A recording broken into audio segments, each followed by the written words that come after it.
शुरू करते हैं आज का लेक्चर। नया लेक्चर है, नया चैप्टर है और चैप्टर का नाम क्या है? ग्रेविटेशन। तो ग्रेविटेशन ऐसा नहीं कि आप लोग पहली बार पढ़ रहे हैं, बराबर है। इसके पहले भी आपने ग्रेविटेशन पढ़ा है। कौन सी क्लास में पढ़ा है ना? और उसके पहले भी पढ़ा होगा, छोटा सा एकदम।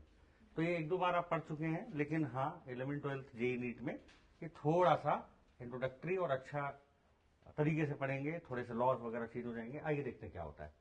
तो सबसे पहला आता है कि ग्रेविटेशन को अगर हम देखें तो इसमें सबसे पहले इंट्रोड्यूस किसने किया इसको? न्यूटन साहब ने। सब लोग जानते हैं वो एप्पल वाली कहानी, बराबर है। बट उसके बियॉन्ड सबसे पहले हम सीधा ट्रैक करते हैं कॉन्सेप्ट के ऊपर कि what is the difference between gravitation, gravitational force and gravity. अगर ये दोनों का बीच का डिफरेंस आएगा फिर हम चैप्टर शुरू कर सकते हैं। तो ग्रेविटेशनल फोर्स का मतलब है दुनिया का कोई भी दो बॉडी के बीच में अगर अट्रैक्टिव फोर्स लग रहा है उसको हम ग्रेविटेशनल फोर्स बोलते हैं। यानी मेरे और आपके बीच में भी फोर्स लग रहा है, इस मार्कर और बोर्ड के बीच में भी फोर्स लग रहा है, इसको हम ग्रेविटेशनल फोर्स बोलेंगे। और ग्रेविटेशनल फोर्स हमेशा अट्रैक्टिव फोर्स होता है। कैसा फोर्स होता है?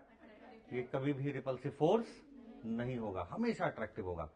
पूरे यूनिवर्स में हर एक बॉडी दूसरी बॉडी को अट्रैक्ट कर रही है और उनके बीच में लगने वाले फोर्स को हम ग्रेविटेशनल फोर्स बोलेंगे। लेकिन इन दोनों बॉडी में से अगर एक बॉडी अर्थ हो जाए तो उसको हम ग्रेविटी बोलेंगे, बराबर है ना। तो ग्रेविटी मतलब एक बॉडी कंपलसरी हमारी अर्थ है, और अगर ग्रेविटेशनल फोर्स है तो इसका मतलब कोई भी दो बॉडी, बराबर है। मून और अर्थ, सन और अर्थ, बराबर है। So right now we are going to start first Newton's law. Newton law of gravitational force. ये जो न्यूटन साहब ने दिया था बहुत इंटरेस्टिंग है, आपको मजा आएगा ग्रेविटेशन पढ़ने में। तो सबसे पहला नियम क्या है बेटा? इन्होंने बोला कि हमारे पास मान लीजिए दो बॉडी हैं और इन दो बॉडी का ये दोनों सेंटर है, बराबर है। डन। सेंट्रल फोर्स के नाम से जाना जाता है इसको। क्यों? क्योंकि हम जो डिस्टेंस लेते हैं दोनों बॉडी के बीच का वो सेंटर टू सेंटर लेते हैं। रीजन बताऊंगा मैं ऐसा क्यों। अगर मान लीजिए इन दोनों बॉडी के बीच का डिस्टेंस हमने कितना ले लिया?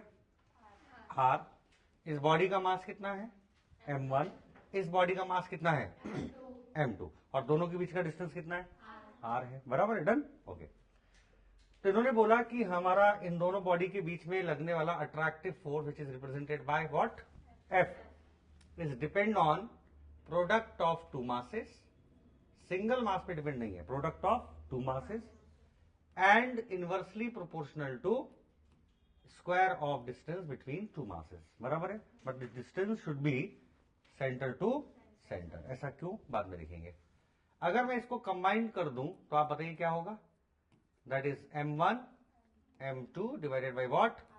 r स्क्वायर, बराबर है।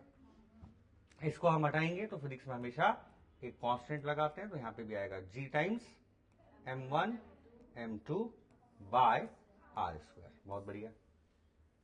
आपको मालूम है कि जो कैपिटल G हमें दिख रहा है वो एक कांस्टेंट है और कांस्टेंट को हमेशा लेबोरेटरी में कैलकुलेट किया जाता है। तो हमारे पास हम लिख सकते हैं कि where capital G is a gravitational what? Constant. अब कांस्टेंट है और इसका एक वैल्यू फिक्स होगा, जैसे आपने हर बार कांस्टेंट की वैल्यू पढ़ी है, बराबर है। तो यहां पर जो कांस्टेंट की वैल्यू होती है वो आपको याद होना चाहिए 6.67 10 की पावर -11, बराबर है। अगर हमारे पास इसकी यूनिट की बात करें तो मैंने आपको डायमेंशंस में पढ़ाया हुआ है कि G अगर मैं सेपरेट कर लूं बेटा तो कितना आएगा? Come on, FR square by m1 m2, बराबर है। अब मुझे बताइए कि अगर मैं फोर्स की बात करूं तो न्यूटन, R स्क्वायर की बात करूं तो मीटर स्क्वायर, दो मासेस हैं तो किलोग्राम स्क्वायर। तो what should be the unit? Newton metre square bye